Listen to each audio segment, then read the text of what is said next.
Okay, today I am joined with Todd and Jen Hyland. They help out with the youth group. Todd is a commercial pilot for American Airlines. Jen is a nurse at Virtua, and she also leads the Masterpiece 2.0. How are you guys? Very Good. good. So how are you guys holding up? What's going on in your life? What's changed? Go ahead first. You get more change. Kids are at home, being homeschooled. Really, they're doing it themselves, and they're doing a fantastic job. Todd and I are both considered essential workers, so we are working and working a lot. So it's nice to have weekends. We are a couple who does not complain about being quarantined because we love being home with the family on the weekends because we are out and knee deep in the thick of things during the week. About the same for me too. The differences I've noticed, obviously, is we're all spending a lot more time together than we usually do. So we're all getting used to the change that comes along with that. Work for me is still happening. I'm flying all over the place, but just very empty airplanes right now. So that's a little different. It's kind of nice when I have to travel for work in the back. I'm in first class all the time because there's nobody there anymore. So that's kind of a nice little perk. But unfortunately, can't pay the bills forever at the airline, but all the employees are riding first class. So hopefully that'll change here in the near future. Okay, great. So you guys met at Baptist High, correct? Yes. So can you tell us what your first date was? Well, Do we not know the first date? I remember. I took her to the movies. I took her to see Look Who's Talking, is what we went and saw. So that would have probably been like 1990, I guess, is when we probably went on our first date. Mm-hmm. You agree with that? It was. yeah, we were really close friends. You know, being at Baptist High, we had a small class, so we hung around a lot together for 4 years. I think we met at Dennis McIntosh's skating party the summer going into ninth grade. So we hung out a lot because our class was small. And then on our senior trip is when we really started hanging out more. But I guess our first official date was at the movies. Okay, cool. So we do little segments in here, and one of it's called Deep Dive. So I heard, Todd, when you were back at Baptist High, there was some story about a hotel fire. Can you give me a little bit about that? Is that true? There was back then, if you could take French or Spanish, and I took French. Most of my friends took French, and back then the teacher was Mrs. Dubois, the Dubois funeral home couple, and we would go on a trip. They'd take you to Quebec, Canada, for a week, which is why we all chose to go to French, because I think the Spanish class went to like a Mexican restaurant. That was the highlight of their year. We got to go to Canada, so we did that. We went to Canada, and we were all I don't know, 16, just dumb kids. And one of the guys in my room got the great idea to hey, let's see if we can get a little fire going in the sink in the hotel room. And that sounds like a great idea. So I joined them, and we all got going, burned the sink, set up the smoke alarms in the hotel. Fire department came. It was a problem, obviously. That was a long bus ride back to Haddon Heights the next day. I think it was the night before we left. The school, I guess, gave us an in-school suspension for the next day. We had to clean all the bathrooms, which, for those of you who know Baptist High, there's, I think, 5 bathrooms in the whole school. So I think we were done by 10 in the morning. And Rex Feltman was the gym teacher then. He was the one in charge of us at that point. And since there was nothing left to clean, we played basketball for the rest of the day until they let us out at the end of the school day. So it was, the punishment didn't meet the crime as far as I'm concerned now, but we had a good time. And I don't think anybody ever got to go back to Canada again after that year. So. I joined French at Baptist High, and we didn't go to Canada. We went to a French restaurant, which would have much rather gone to the Mexican restaurant, I'll tell you that. Well, okay, well, speaking of fires, we've actually gone on the church camping trip together on Memorial Day weekend. When was the last time you were camping? It was the end of last year, I guess. I think we went With the Shoals. with the Shoal. Yeah, no. No, we went with them in April. I think the last trip we did was in June or July of last year. Maybe Hershey Park. I think we went to Hershey Park for a long weekend. So that was a little less than a year ago. You enjoy camping? I mean, It's not camping. We don't. It's not tents and sleeping bags. We're comfortable. We've got air conditioning and cable if we want it, and comfort chairs. It's glamping. So, but we love doing it. The kids love it. We've been doing it for a long time since the kids were real little. So we love it. It's been fun. It's enjoyable. okay. So that's I don't actually enjoy camping. I mean, I guess I would with air conditioning, but I've only done the tent thing, so I'd rather just stay. Big difference. Yep. Yeah. Gonna switch up a little bit. Todd, now you've been a pilot for how long now? I graduated from college with my degree in an aviation field back in '95, and I've been flying mostly since then. I did have a little bit of a break when I got laid off. My first flying job was in '95 up in Michigan. We lived up there until we got married, and moved there. Flew for several years up there as a flight instructor and then a corporate jet pilot. Then I got hired by TWA in the late '90s.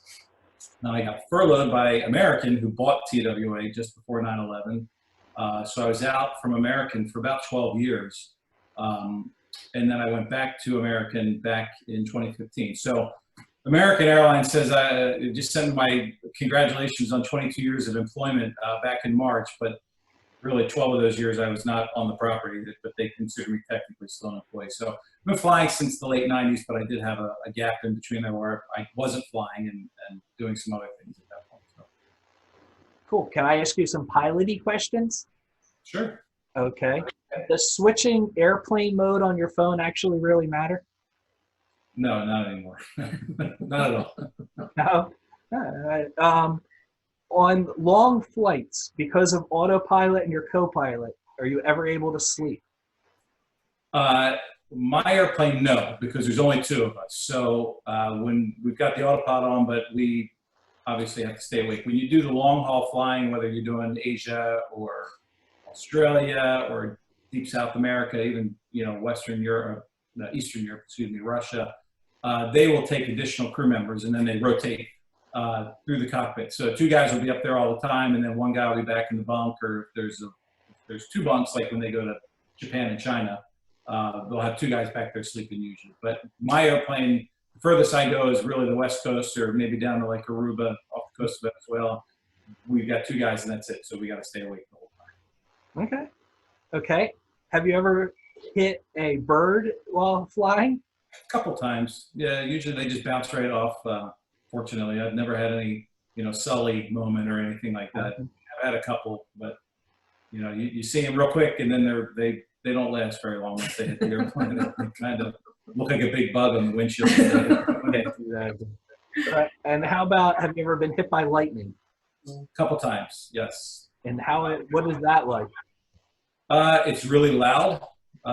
It's a very loud sound. You see the flash come, depending on where the lightning strike hits. The two times I've been hit, it struck the nose of the airplane. We saw it each time. We could see it coming. You can kind of see the bolt coming right at you. You hear a really loud bang, you feel a thump, and that's about it. It doesn't do a thing to the airplane. The airplanes are all bonded. So if it's a really severe strike, the mechanics, we have to report it when we get hit by lightning. So when we land, the mechanics will look for an entry and an exit point. Sometimes they find them, sometimes they don't.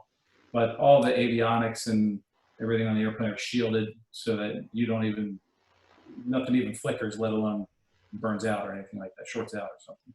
Okay, and my last pilot question is, has anybody ever given birth while you were flying? No, I've had nobody born. I've had a person die on one of my flights before. I've never had anybody born on one of my flights. Now that's a good. Were they old, or was it just like? It was an old guy. It was actually, we were still on the ground up in, this is years ago when I was with TWA. I was in New York flying to St. Louis, and we had a family connect off of a flight from Cairo, Egypt. And the guy he was Egyptian, he was elderly, He every year came to, actually, I think we were flying to Cleveland, actually.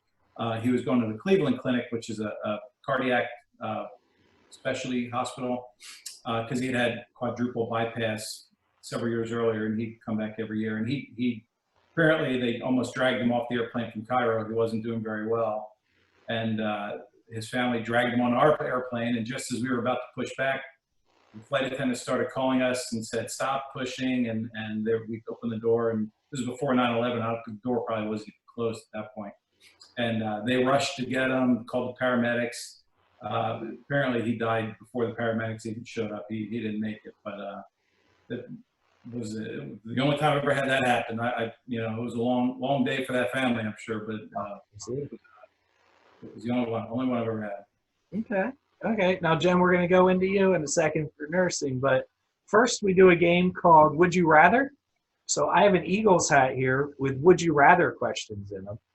And I just randomly pick it out, ask you a question, and you just, whatever works for you. So we'll go, Jen, you first. Okay. Your question is, this is good. A, would you rather have 3 eyes on your face, or B, a long tail?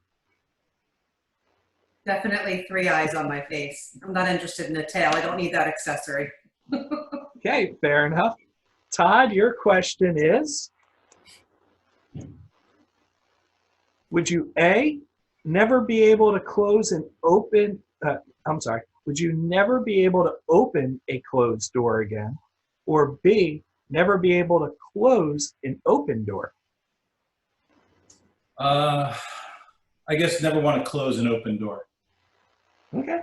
Yeah. Yeah, just random Sure. silly question. All right, but here we go. Jen, being a nurse, you have to wear so many different hats and have so many different skills. What do you feel your greatest skill is as a nurse? Well, I'm not at the bedside anymore. I'm in a leadership role now. I'm the director of an oncology unit, a surgical oncology unit. And I think that my favorite hat that I have to wear is just encouraging and mentoring nurses. It's a tough unit. It's very emotional. The patients seem to be getting younger and younger with these cancer diagnoses. They're terminal. By the time they get to us, it's pretty much the beginning of their journey. And they're just starting out and having their surgery. And they're scared and they don't know what lies ahead. And that's hard on the workforce. I don't hire very many new nurses because it's important for them to have some life experience as well as some nursing experience before they work on that unit. But they need to provide so much emotional support for not only their patients, but the families of the patients that they're dealing with. And these nurses have up to 6 patients, and that's a heavy load. And we don't just get our surgical patients. So many times we have confused mum-mums and pop-pops, as we call them, who are trying to hop out of bed, and the nurse will run in there. We might have a patient from the local psych facility in another room with an armed guard, and they have to pop in and out of these rooms and really change their whole focus in between rooms. And it's hard physically, it's hard emotionally, it's hard mentally, and it's hard spiritually. So my favorite aspect of my job is encouraging them, mentoring them, grounding them when they're really losing it. And I have a wonderful opportunity to witness to them and to show them about my faith and where my strength comes from. So that's probably the best part of my job. Okay, that's cool. So now you and Catherine McDonald head up Masterpiece Yes. 2.0. Yes. So can you give a little quick description of that? Well, you know what? It's a work in progress for right now. I think that Catherine and I have been a fantastic team. I'm so grateful that the Lord has brought us together. Catherine has experience professionally because this is a group, a population that she works with every day professionally, but she's also lived it her whole entire life. Unlike me, Catherine has never had a minute in her life where she didn't have a special needs person in her life. It's all she has known. And she brings so much to the table, having grown up with a sister who has special needs. As far as I go, I did have a great portion of my life without being touched by special needs, but for the last 21 years have had Madison. It gives us both a very unique perspective as to what the needs are. So we both know what we needed to be ministered to in our own lives, and that helps us to kind of understand what to provide for the families in our church and the community. We have huge hopes and dreams of what this ministry will become. For right now, we know the population that we have at our church, and we know that it's not just children. It spans all the way up through adults. Right. And we were working on starting with the basics, getting our team. We had, I think, about 40 people from the church express interest in helping, which was overwhelming, and God definitely did exceedingly abundantly what we thought he was going to do.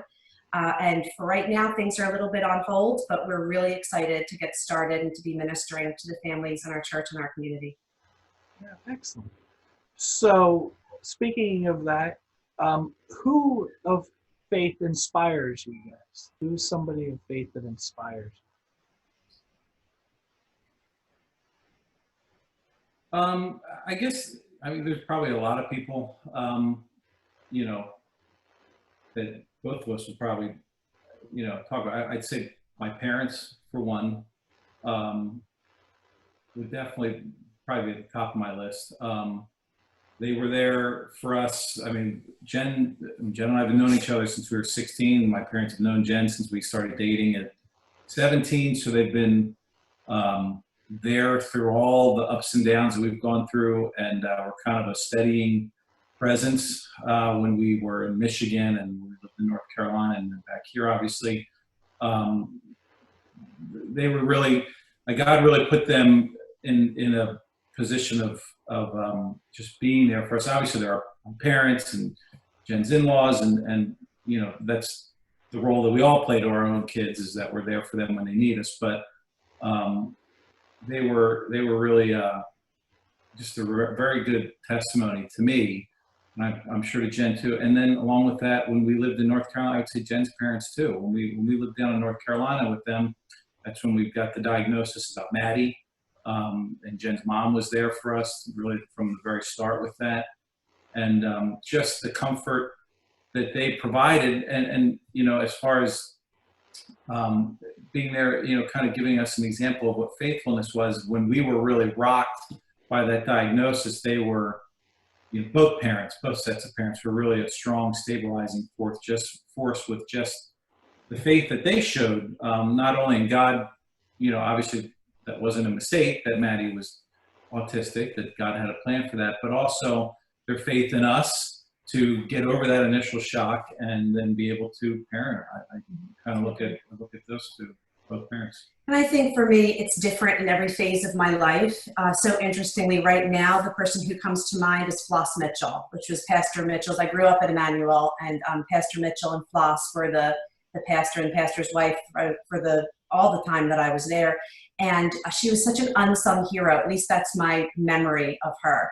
She was faithful. She showed up, you know, every Sunday sitting in the same pew, and she was so sweet and kind and gentle, and she was known as a prayer warrior. And prayer is something that nowadays I'm finding having myself a hard time slowing my mind down, the speed that my mind is turning, whether it's at work, working a 10-hour day there, and then having to come home and be full-time mom. My brain is having a hard time slowing down and being still. And I think of Floss Mitchell and how everybody considered her to be this prayer warrior, and that if you had a need and you had a prayer, you would always ask her, and you knew that she was going to pray for you and lift you up to the Lord. And she was in prayer for so much of her day. So for me right now, I focus on her, and I just try and remember at every point in the day when I'm starting to feel fear or anxiety or a hopelessness, that God in prayer should not be my last choice to turn to. It should be my first choice to turn to. So I thank God for my memory of her. She was a wonderful woman in the faith, and her testimony still lives on as an influencing people even now when she's gone. That's awesome. So what can we pray for you guys for? I would ask for prayer for my children. They're home alone a lot, and they're three, you know, great girls. They're teenagers. This is new to them.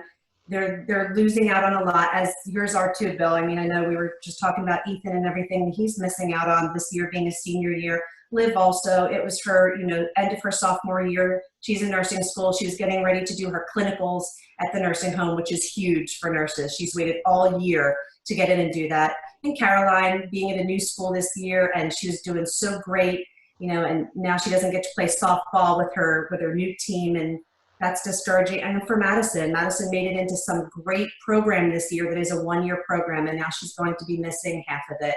And for many people on the autistic spectrum, not having that order and schedule is tough. So when Todd and I are doing our jobs out of the house, we have to be laser focused on what we're doing.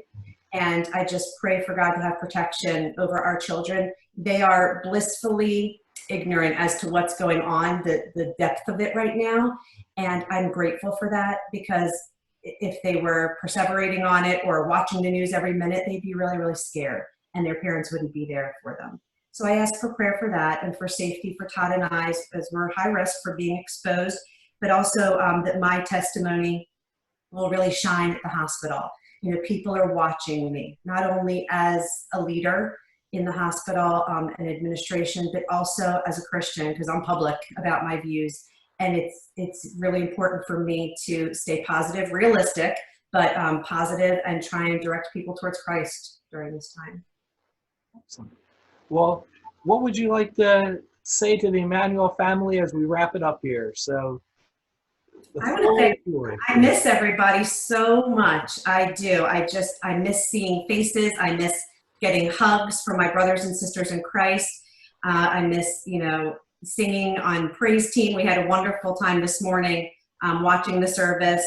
I do love having church on my couch with my families and my pets and coffee in hand. That is nice. I'm so grateful for that. But I really do miss my church family. I want everybody to stay strong, to stay home, to grow closer together, to take this time period to grow closer to each other's families, closer to Christ. And things are changing so rapidly. And when you hear new information every day, I hope that that's not causing more anxiety. I hope that that's letting you know that we're getting one step closer to finding out more about this virus, and that new information is a good thing. Yeah, I agree. I think I'd like to just say to our church family is just we miss everyone too. I'm sure we all miss seeing each other and interacting with each other. It's been very strange over these last couple of weeks, just with all the changes that have happened so fast.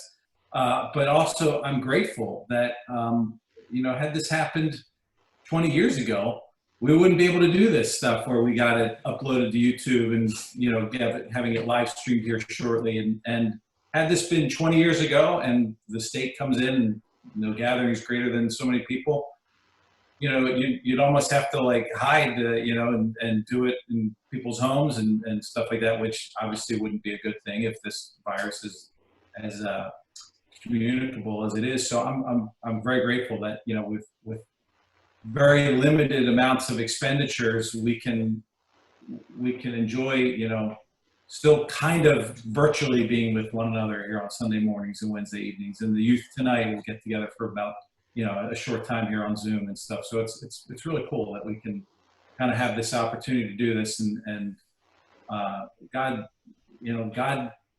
gave a way to the church to kind of work through this. It's really kind of interesting how chaotic everything seems to be, but we just know that God still has a plan. And even something as simple as we live in a time when the technology's around, that we can kind of just seamlessly continue on with getting the gospel out to not only the church, but to the broader public as well. So, good.